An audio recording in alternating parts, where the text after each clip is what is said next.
הבאנו שלום, הבאנו שלום, הבאנו שלום. సర్వ సృష్టికర్త, జీవన మరణదాత, సర్వేశ్వరుడైన, రక్షకుడైన, లోకరక్షకుడైన యేసు ప్రభువారి గణనామంలో మీకందరికీ శుభములు, దీవెనలు, ఆశీర్వాదం తెలియజేస్తున్నాను. రండి, ఈ ప్రభుదినమందు మత్తయి సువార్త 5వ అధ్యాయము మొదటి 12 వచనాల్లో వ్రాయబడిన కొండ మీద ప్రసంగంలోని 4వ నిబంధనలో కొన్ని ఆధ్యాత్మిక సత్యాలు నేర్చుకుందాము. కొండపైకి మనం కూడా వెళదాము. ఆత్మీయ స్థాయిని మనం పెంచుకుంటాము. ఆధ్యాత్మిక స్థాయిలో ప్రభు మాటలు నేరుగా వినటానికి ప్రయత్నం చేద్దాం. రండి, 6వ వచనం, 4వ నిబంధన, కొండ మీద ప్రసంగం. నేపథ్యము, యేసు ప్రభువారు బహుజన సమూహాలకి క్రీస్తు రాజ్య నిబంధన సూత్రాలు వెల్లడించారు. 4వ నిబంధన, 6వ వచనం చదువుతున్నాను, మీరు నాతో కలిసి చదవండి. మత్తయి సువార్త 5వ అధ్యాయము 6వ వచనం. నీతి కొరకు ఆకలి దప్పులు గలవారు ధన్యులు, వారు తృప్తిపరచబడుదురు. చాలా ప్రాముఖ్యమైన నిబంధన. ఆ స్థాయిలోనే దీవెనలు కూడా ఉన్నాయి. పరిశుద్ధ జీవితానికి ప్రాథమిక సూత్రం ఏంటంటే నీతి కొరకు ఆకలి దప్పులు కలిగి ఉండాలి. చూడండి, మత్తయి సువార్త 6:33లో ఒక మాట నేను చదువుతున్నాను. Matthew's gospel chapter 6:33. కాబట్టి మీరు ఆయన రాజ్యమును నీతిని మొదటి వెదుకుడి, అప్పుడు అవన్నీ మీకు అనుగ్రహించబడును. కాబట్టి ఇక్కడ నీతి కొరకు ఆకలి దప్పులు కలిగిన పరిశుద్ధ గ్రంథంలో వ్రాయబడిన కొంతమంది శ్రేష్టమైన తండ్రి యోధుల్ని మనం జ్ఞాపం చేసుకుంటాం. గ్రేటెస్ట్ హీరోస్ చూస్తుంటే దైవజనుడైన మోషేలో ఈ నీతి కొరకు ఆకలి దప్పులు గల తత్వం ఉంది. చూడండి, నిర్గమకాండము 33:13-18 చదివితే మీకు అర్థమవుతుంది. తర్వాత కీర్తనాకారుల్లో రాసిన కీర్తనలో కూడా నీతి కొరకు ఆకలి దప్పులు కలగా ఈ ఆర్ద్రత కీర్తనాకారులో ఉంది. చూడాలంటే 42వ కీర్తన 2వ అధ్యాయము 6వ వచనము, 63వ కీర్తన 1వ వచనంలో నీతి కొరకు ఆకలి దప్పులు గలవారు ధన్యులు. తర్వాత నవనిబంధనలో మహా అపోస్తుడైన పౌలు గారు కూడా ఆయన జీవితంలో నీతి కొరకు ఆకలి దప్పులు గలవాడిగా ఉన్నాడు. అంటాడు, ఫిలిప్పీ 3:10 అంటాడు, ఆయన శ్రమలలో పాలువాడనగుటకు నిమిత్తము సమస్తమును నష్టపరుచుకొని దానిని పెంటతో సమానంగా ఎంచుకున్నాను. కాబట్టి ఇక్కడ నీతి కొరకు ఆకలి దప్పులు గలవాడిగా ఉన్నావా? నువ్వు అలా ఉంటే నీ జీవితంలో తృప్తి కలుగుతుంది. ఈ రోజుల్లో ఎక్కడ చూసినా కూడా అసంతృప్తి, ఇందుకు తృప్తి లేని జీవితం కనబడుతుంది. కాబట్టి ఈ 4వ నిబంధన ఓ ప్రాముఖ్యమైన నిబంధన. క్రైస్తవ రాజ్య నిబంధనలో శ్రేష్టమైన మాట ఏంటంటే నీతి కొరకు ఆకలి దప్పులు గలవారిగా ఉండాలి. ఎప్పుడైతే నువ్వు నీతి కొరకు ఆకలి దప్పులు గలవాడిగా ఉంటావో అప్పుడు నీకు తృప్తి కలుగుతుంది. ఆత్మీయ తృప్తి కలుగుతుంది, భౌతిక తృప్తి కలుగుతుంది, ఆధ్యాత్మిక తృప్తి కూడా కలుగుతుంది. ఈ తృప్తి అనే మాట బైబిల్లో 91 సార్లు వచ్చింది. మొదటిసారి నిర్గమకాండం 16:3లో ఉంది. 91సారి యాకోబు 2:16లో ఉంది. ఈ 91 రెఫరెన్స్లో మనం చదవలేం, కానీ 4 రెఫరెన్స్ చదువుకుంటే మనకు అర్థమవుతుంది ఎలా తృప్తి పొందారు, ఎలా వారు నీతి కొరకు ఆకలి దప్పులు గలవారుగా ఉన్నారు. కాబట్టి అంటున్నాడు, ఒక నిర్గమకాండం 16:12లో పాత నిబంధనలో వారు ఆహారం చేత తృప్తి పొందారు. అరణ్య జీవితంలో, సంచార జీవితంలో ప్రభువారు వారికి అనుదినం ఆహారం ఇచ్చాడు. కాబట్టి ఆహారం చేత వారు ఇజ్రాయేలీలు భౌతికంగా తృప్తి చెందారు. తర్వాత కీర్తన 17:14లో కుటుంబ జీవితంలో కూడా తృప్తి కనబడుతుంది.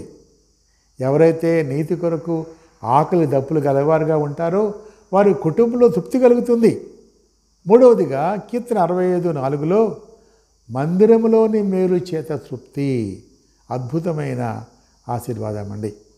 దేవుని వాక్యంలో తృప్తి ఉంది, దేవుని మందిరంలో తృప్తి ఉంది, దేవుని మాటల్లో తృప్తి ఉంది, దేవుని పనిలో తృప్తి ఉంది, దేవుని ప్రణాళికలో ఉంది. కాబట్టి మూడవది అంటాడు, మందిరములోని మేలు చేత, మందిరములో ఉన్న దేవుని వాక్యము చేత నీకు నాకు తృప్తి కలుగుతుంది. 4 అంటాడు 91:16 కీర్తనలో దీర్ఘాయువు, రక్షణ, అంతేకాకుండా పరలోక దర్శనం కూడా ఎవరైతే నీతి కొరకు ఆకలి దప్పులుగా ఉంటారో.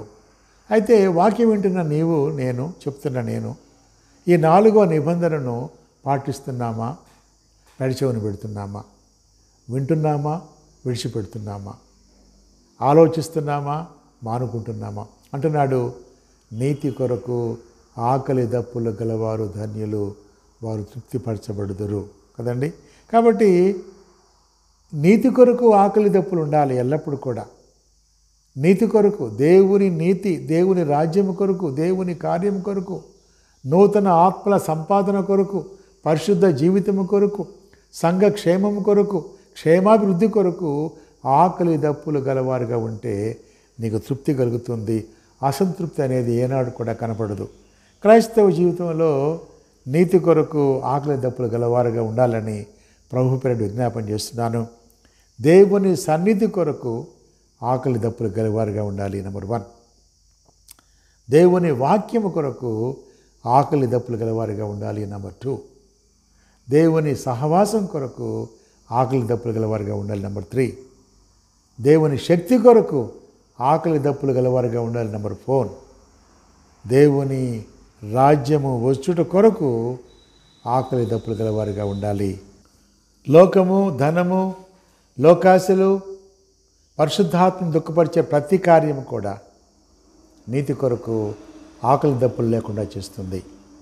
ఆశలు, దురాశలు, దుర్మార్గతలు, క్రీస్తు ప్రభుని దూషించేవారు, వారితో కూడా చేసే సహవాసము ఆకలి దప్పులు లేకుండా చేస్తుంది. కాబట్టి ఈ కొండ మీద ప్రసంగంలోని శ్రేష్టమైన 4వ నిబంధన ఏంటంటే నీతి కొరకు ఆకలి దప్పులు గలవారుగా ఉన్నావా? ఈ ప్రభుదినమందు అనేకమైన ఆకలి దప్పులు ఉండొచ్చు నీకు. మానసిక ఆకలి దప్పులు, భావోద్రేకమైన ఆకలి దప్పులు, వీటికన్నీ ముఖ్యమైనది ఏంటంటే నీతి కొరకు ఆకలి దప్పులు. నీతి కొరకు ఎప్పుడైతే ఆకలి దప్పులు గలవారుగా ఉంటావో నీకు సంపూర్ణ తృప్తి కలుగుతుంది. అప్పుడు లోకం పైన, శరీరం పైన, సైతాను పైన, అంధకార శక్తులపైన, అపవాది తంత్రాలపైన నీకు జయం కలుగుతుంది. ఇది దేవుని వాగ్దానము. నా మాట ఏంటంటే నీతి కొరకు ఆకలి దప్పులు గలవారుగా ఉంటే వారు తృప్తి. ఈ లోకంలో కోట్ల మంది జనం తృప్తి లేకుండా నిస్సహాయులుగా ఉంటున్నారు. ఎప్పుడు చూసిన అసంతృప్తి, అసమాధానం, అలజడి, ఆందోళన, ఆవేదన. ప్రభు బిడ్డలుగా నీకు నాకు అంటున్నాడు, తృప్తి కలిగిన జీవితం కలిగి ఉండాలి. దేవుడు నీకు ఇచ్చిన ఏ స్థాయిలో నీ ఉన్నా సరే, ఏ పరిస్థితిలో నీ ఉన్నా సరే, ఆ స్థాయిలో, ఆ పరిస్థితుల్లో నీవు తృప్తి కలిగి ఉండు. నీకున్న చిన్నదానిలో, చిన్న స్థాయిలో నువ్వు తృప్తిగా ఉంటే విస్తారమైన దీవెనలు ప్రభు వారికి దయచేస్తారు. అయితే సూత్రము ఏంటంటే నీతి కొరకు ఆకలి దప్పులు గలవారుగా ఉండాలి. ఎంతోమంది చూస్తున్నాం మనము. చాలామంది ఈ లోకంలో తృప్తి లేకుండా జీవితాలు నాశనం చేసుకుంటున్నారు. ప్రభు మాట ఏంటంటే, ప్రభు వాక్యం ఏంటంటే నీతి కొరకు ఆకలి. ఎప్పుడైతే నీతి కొరకు ఆకలి దప్పులు, సత్యమైన, మార్గమైన, జీవమైన దేవుని వాక్యం కొరకు, దేవుని వాక్యం పట్ల నీతి కలిగి ఆకలి దప్పులు కలిగిగా ఉంటే అలాంటి వారు తృప్తి కలిగిన వారుగా ఉంటారు. వారి జీవితాలు ప్రకాశిస్తుంటాయి, వారి జీవితాలు ప్రభావితంగా ఉంటాయి. అలాంటి వారి జాబితాలో నీవు నేను ఉండాలని ఈ ప్రభుదినమందు ప్రభుపక్షంగా నీకు హెచ్చరిస్తున్నాను. 4వ నిబంధన, శ్రేష్టమైన నిబంధన, కొండ మీద ప్రసంగము. నీవు ధన్యుడవు.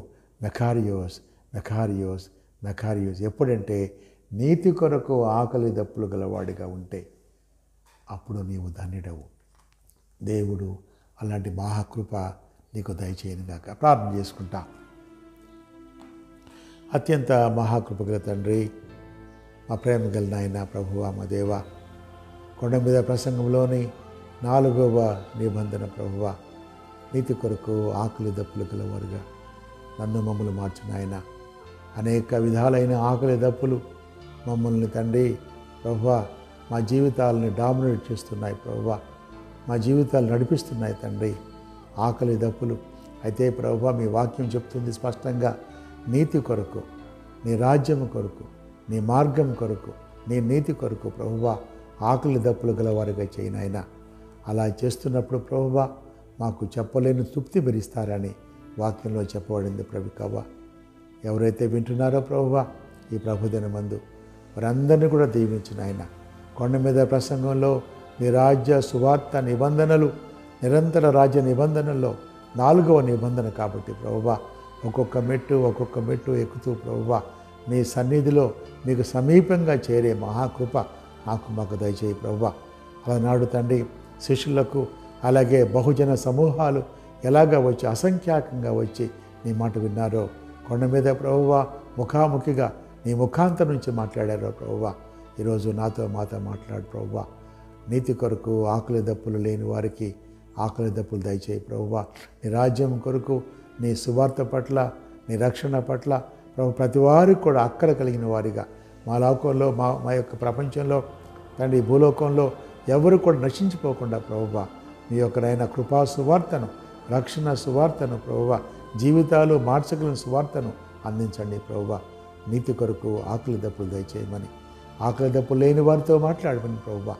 ఈ కార్యక్రమాలు దేవునికరంగా మేలుకరంగా ప్రభువా మీ రాజ్యానికి అనేక మందిని సంపాదించేవారుగా చేయమని యేసు ప్రభు నామములో స్తుతి, మహిమ, ఘనత, ప్రభావాలు మీకు ఆరోపించుకుంటూ యేసు ప్రభు నామములో ప్రార్థించి అడిగి వేడుకొంచున్నాం తండ్రి. ఆమేన్.